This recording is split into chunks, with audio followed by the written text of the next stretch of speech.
Saya ibu rumah tangga, bisnis apa ya yang cocok buat saya? Saya pribadi sering dengar pertanyaan ini, entah dari ibu rumah tangga ataupun profesi lainnya. Dan jawaban bisnis apa yang cocok sebenarnya paling pas ya kalau si ibu rumah tangga ini yang jawab.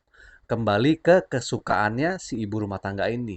Karena pastinya nggak sebuah ibu rumah tangga cocok dengan satu jenis bisnis kan.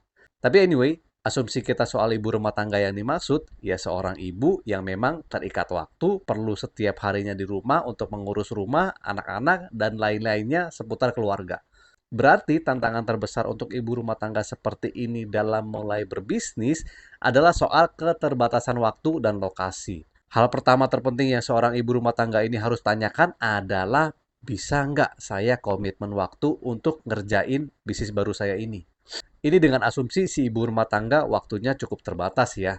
Karena bisnis baru itu ibarat merawat bayi baru. Dia perlu disayang, perlu dididik, ujungnya perlu waktu yang kita sisihkan untuk si bisnis baru ini. Untuk sekian bulan atau tahun sampai si bisnis ini bisa jalan dengan lebih mandiri. Kalau misalnya nggak bisa komit sisihkan waktu, apa nggak bisa? Bisa aja, tapi opsi bisnisnya ya menjadi terbatas. Antara hanya menjadi investor bisnis atau cari partner bisnis yang bisa jalankan bisnisnya dan si ibu ini hanya sebagai penasehatnya. Kalau jadi investor nggak sanggup atau cari partner nggak ketemu, ya nggak ada pilihan lain. Si ibu ini ya harus jadi superwoman beneran. Si ibu tetap ngurusin anak, ngurusin rumah, dan juga ngurusin bisnisnya.